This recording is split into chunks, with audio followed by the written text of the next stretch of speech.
Among Alice's things was a book, The Creator's Dilemma, by a Dr. Emil Hartmann. Seeing the book brought back my fight with Alice. I didn't like it, and I didn't like the guy's smug face on the cover either.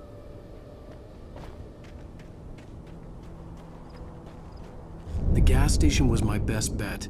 They'd have a phone I could use. It looked like a long hike through the forest to get there.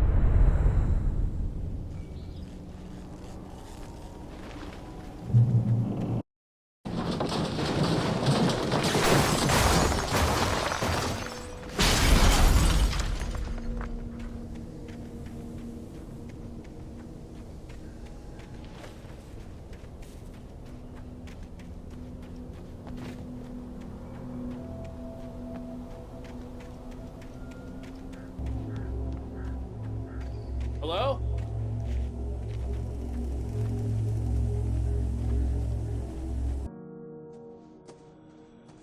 Hello?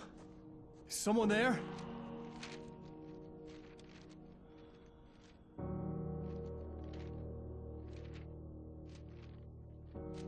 The loose sheets of paper were pages from a manuscript entitled Departure. That was the name I planned to use for the next novel I had never gotten started. I was named the author. I hadn't written it. I couldn't remember writing it.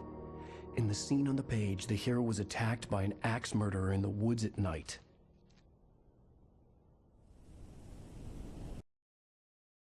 Departure by Alan Wake. The man turned to face me. His face was covered in shadows. It was hard to make him out in the darkness of the forest that surrounded us, but the axe he lifted was plain to see. It glistened with the blood of his victim. He grinned madly. The shadows were alive, distorting his features. It was a scene from a nightmare, but I was awake.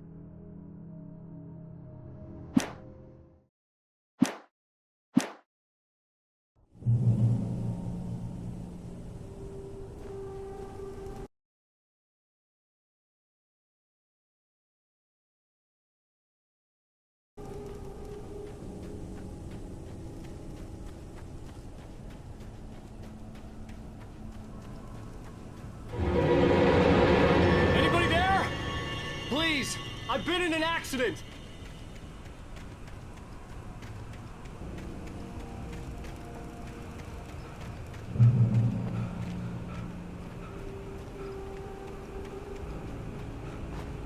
The lights up ahead were a good sign. Maybe I wouldn't have to hike all the way down to the gas station to find a phone.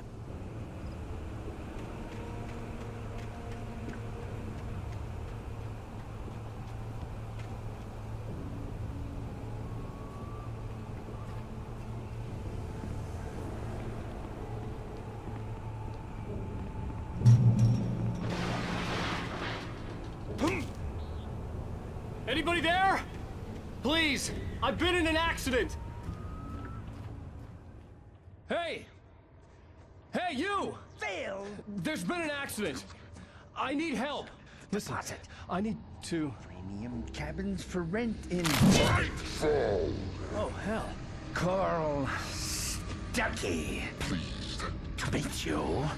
Non-refundable reservation deposit required. Fair and square. Fair and square. Carl Stucky. Pleased.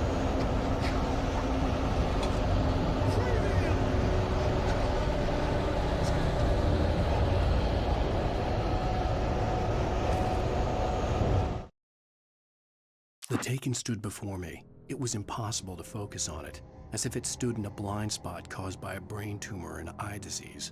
It was bleeding shadows like ink underwater, like a cloud of blood from a shark bite. I was terrified.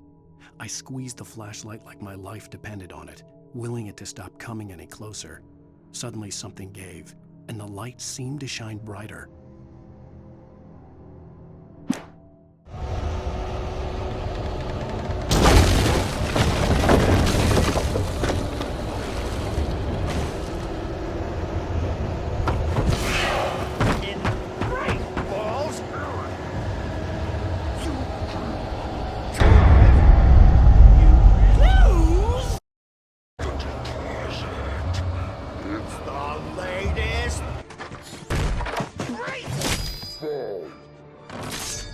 had to figure a way out of this. Any second now, and Stucky would be knocking on the door with his axe like Nicholson in The Shining.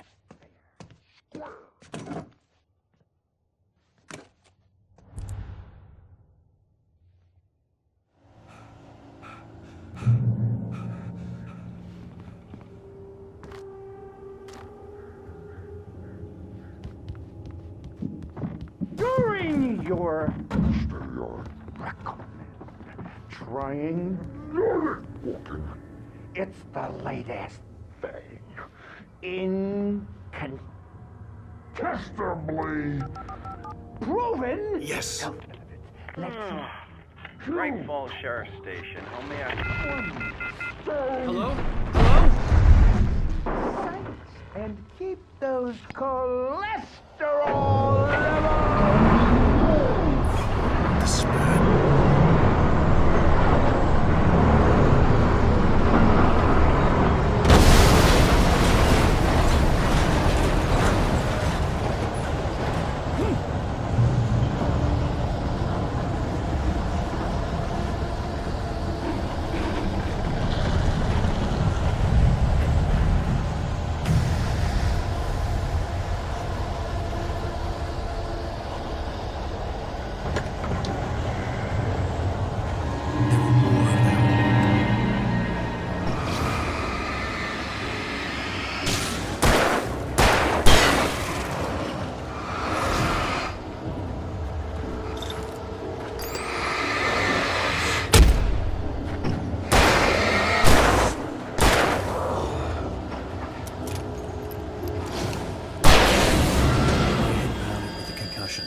I'd never fired a gun outside a shooting range, and now I just killed someone. Or something. There were no bodies. They just disappeared. If I was dreaming, it felt real enough to make me sick.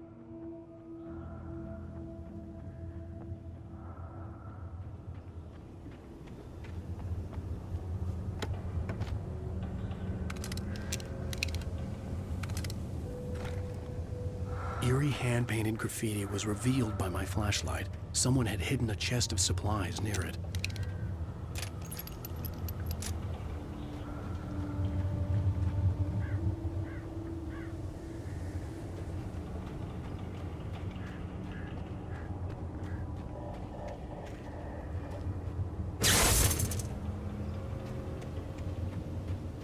The dark forest was the last place I wanted to go, but I had no choice. I had to get to the gas station.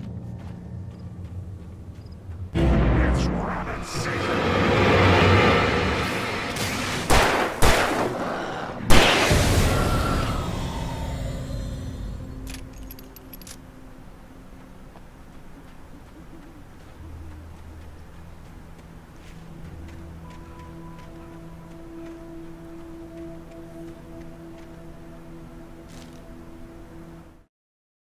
Rose knew she had been gushing, but right now, she didn't care. As far as she was concerned, her brief meeting with Alan Wake was literally the high point of her life. She watched as he got in the car with his wife. She was pretty, confident, at ease with Wake. Not like Rose. They were perfect for each other. She'd have given anything to be called their friend.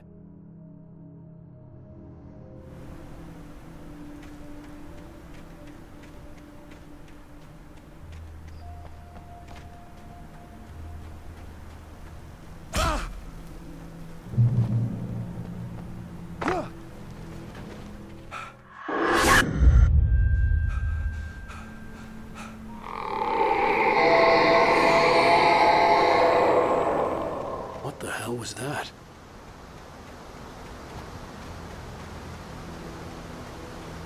When I saw the river below, something uncoiled itself inside my head. I realized that I'd have to find a way across. I didn't even want to look at the water.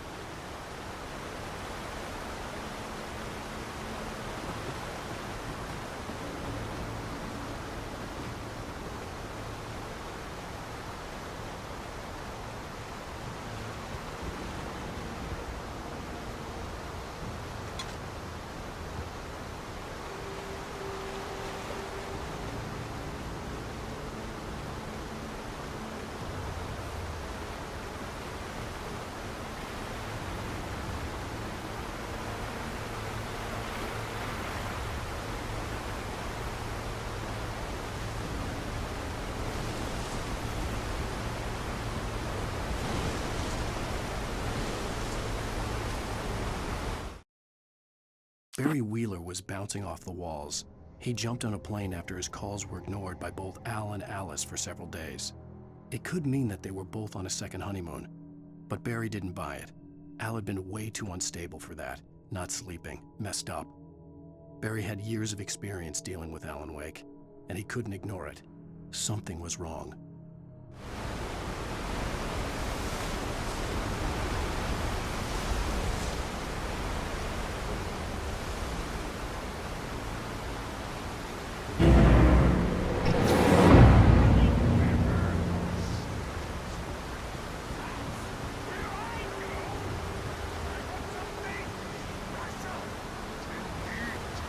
Stucky was still out there, in the dark, stalking me.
Taken.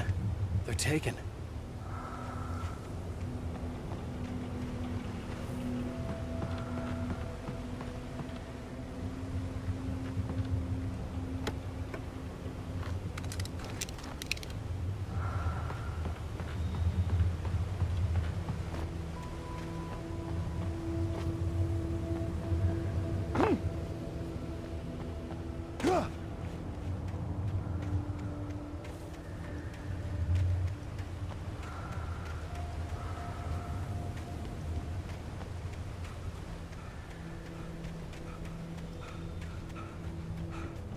The staircase was broken. I had to make my way up some other way.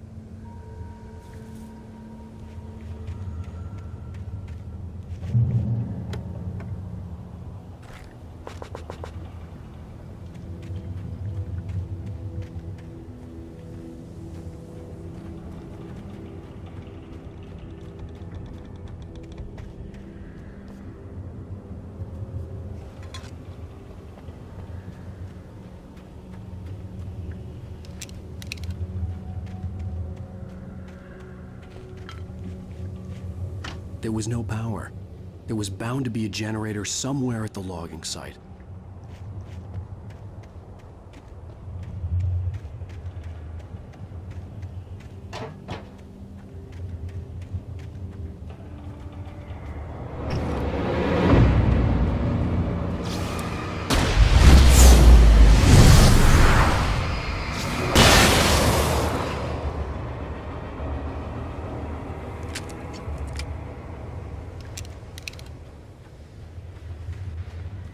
With all this forestry equipment around, there had to be something I could use to reach the top.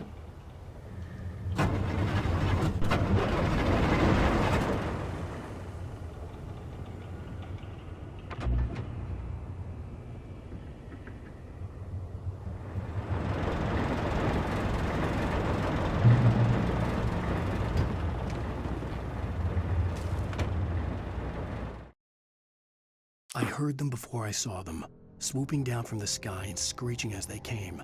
I spun around just as the cloud was upon me. For an instant, I stared into 100 dead eyes, black pearls glittering in the darkness. I raised the flashlight and the swarm exploded like fireworks. Feathers burned, turned into ash.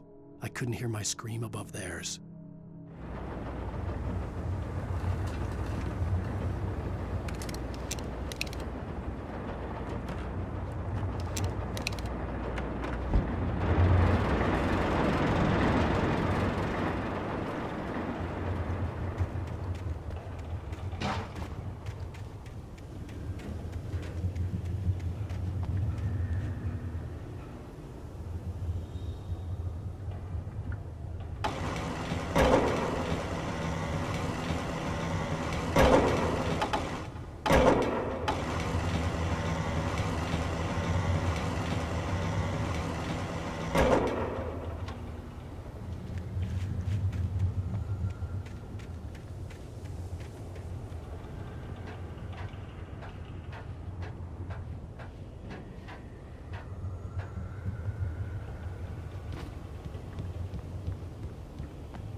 I was just outside for a breath of fresh air, and what a night. I know most of you are probably in your beds by now, but if you're still up and around, take a moment. Step outside for a spell and breathe in deep. The weather is absolutely still. The sky is crystal clear. It's like the forest is quietly breathing along with you. As you listeners know, I'm a night owl, and it's on nights like this I wish I wasn't cooped up in the studio. Makes an old man like me wish I could just roam wild. But here I am, and who'd keep you company all night long if I weren't? It looks like I'm not the only one staying up late. Caller, you're on the air. Hey, Pat, it's Maurice Horton. Hello, Maurice. What are you up to? Well, I was just taking Toby on his walkies. Oh, isn't it beautiful out there? Sure, but Pat, the reason I called is that Toby heard something rustling in the undergrowth and took off after it, and I couldn't find it. Probably a rabbit. Sure. Toby loves rabbits. Well, sure. Anyway, I figured that, if anyone runs into Toby, they could grab him. My number's on his collar. And Toby's a friendly dog? Toby loves people. Usually he comes back, but we were pretty far from home, and it sounds like he went pretty wild there. Great dog, but just too dumb for his own good. Well, Maurice, it's out there now. Hope Toby comes home soon. Yeah, thanks, Pat. You have a good night now.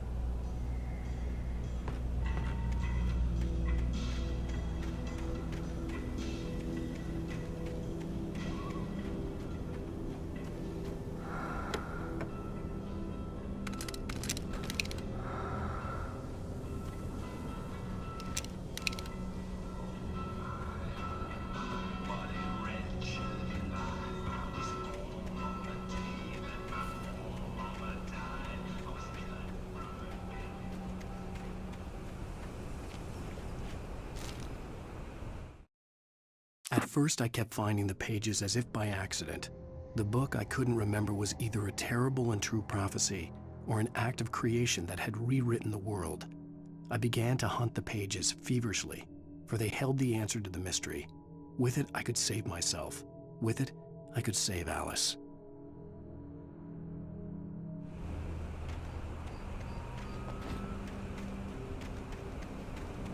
The gas station was closer now, its light welcoming in the darkness. Paul makes the best dogs in the state. Belly Burster is the best with no contest. Monster Dog is second best. The famous dog is third.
I stepped into the gas station's garage. It was dark and quiet.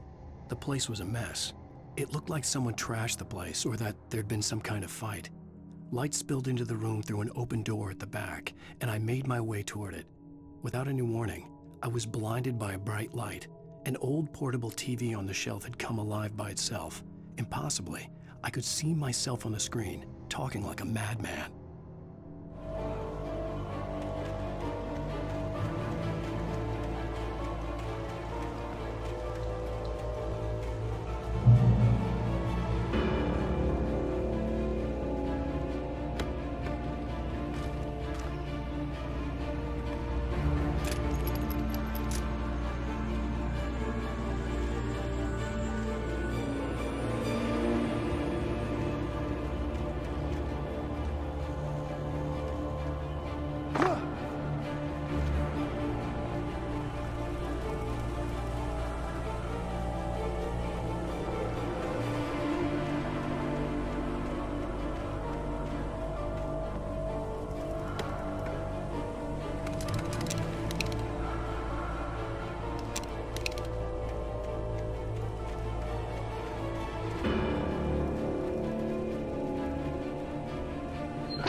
Salad, no. A man like me needs a hefty meal to get through the day.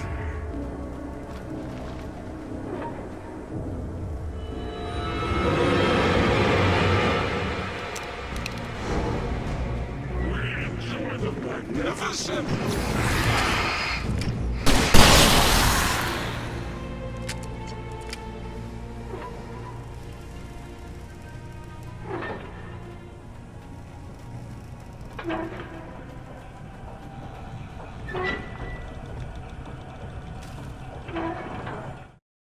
The cabin on Cauldron Lake? She asked. The sheriff looked at me suspiciously. The early morning light flooded through the office windows. I would probably never have gotten out of the woods alive without her help, but I couldn't tell her the truth of what I'd faced the previous night. She'd think I was lying or crazy. She'd lock me up, and she wouldn't help me find Alice.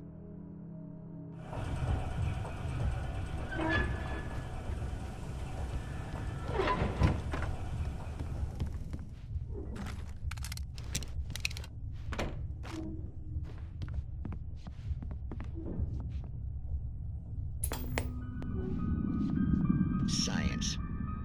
It bestows immortality on those who advance it to elevate all of mankind. Newton, Einstein, Sagan, princes among men. But the price for such a legacy is steep indeed. In Night Springs. Tonight's episode, a quantum suicide. If our lives are already written, it would take a courageous man to change the script. Having called a press conference, Dr. Barclay Colvin is about to demonstrate that very courage. Ladies and gentlemen of the press, I am Dr. Barclay Colvin, and I'm glad so many of you could join me here at the Moorcock Institute. Tonight, I'm going to give a practical demonstration of the many worlds interpretation. As you can see, this is a loaded 9mm pistol. It shall be part of a thought experiment. And now, a real experiment, known as a quantum suicide. Did he say suicide? Is that a real gun? He's kidding, right? Please, stay calm. There is no risk. Observe what occurs when I place the weapon against my own forehead. Now, you might think this round is merely a dud. Not so. Observe the flower pot. And yet, I myself cannot be harmed with this gun. With each pull of the trigger, two new realities branch off. One in which the weapon didn't fire, and one where it did. With my machine here, I have ensured that this reality is always the former. I have bestowed upon myself quantum immortality. Under no circumstances can this gun kill me. So wait. What you're saying is that every time you pull the trigger, in another reality, you die? Yes, of course, but that's completely trivial. There's an infinite number of things that could happen at any moment, and they always do happen somewhere. The point is, this one thing did not happen here. You're insane, Colvin. Insane? Insane? Hey, was this thing supposed to be plugged in? I stumbled on it. You fools! Gaze upon quantum immortality.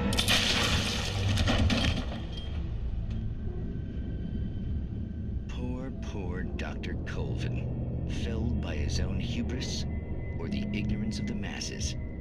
Perhaps he should have left the crate unopened, the decaying atom unobserved. Curiosity often kills the cat. Night Springs.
Stucky's body vanished, leaving behind only a lifetime of nightmares to come, assuming I'd reached the lights of the gas station alive.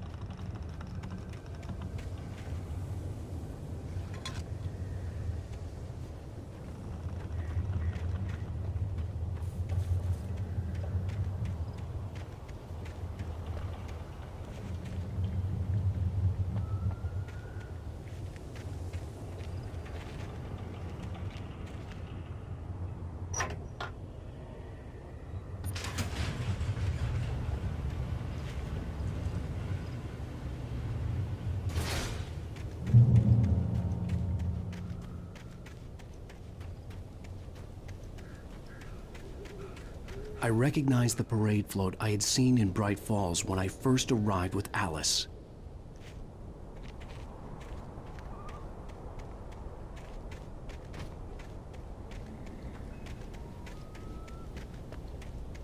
After the insanity I had just experienced in the darkness, the lights of the gas station felt comforting. At least for a moment, the sane world reasserted itself.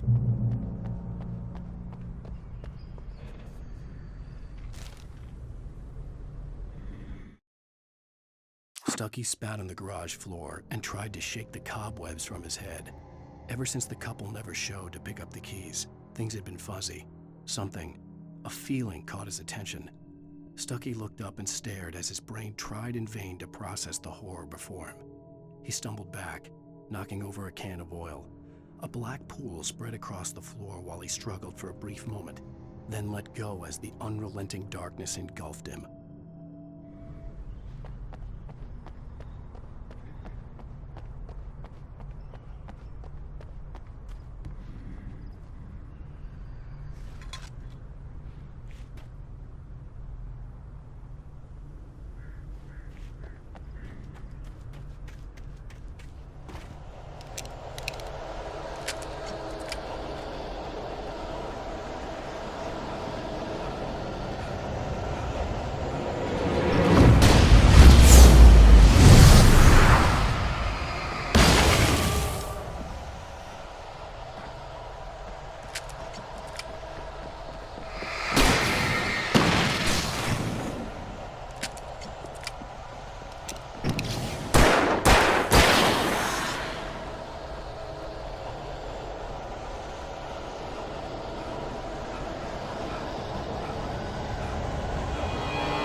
The Deer Fest had been 2 weeks away when we arrived.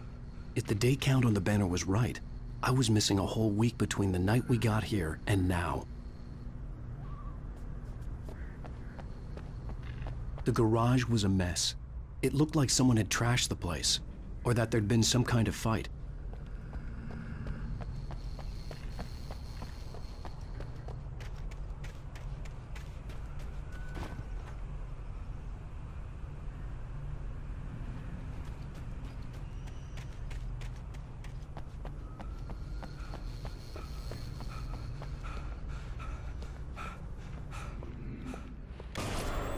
Right. I'll keep writing.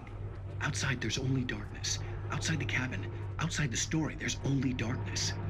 I can feel her presence in the dark. Just now, I could smell her perfume in the room. I'll reach her. I'll fix it up. I'll bring her back. The story will come true. If I stop, she's lost. I don't believe this. It'd been me on the TV, talking crazy.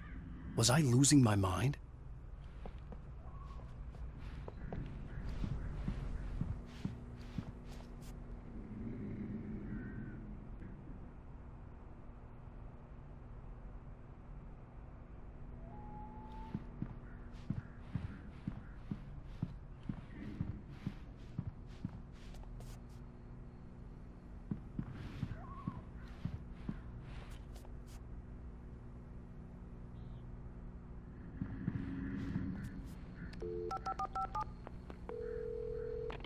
Great Falls Sheriff Station.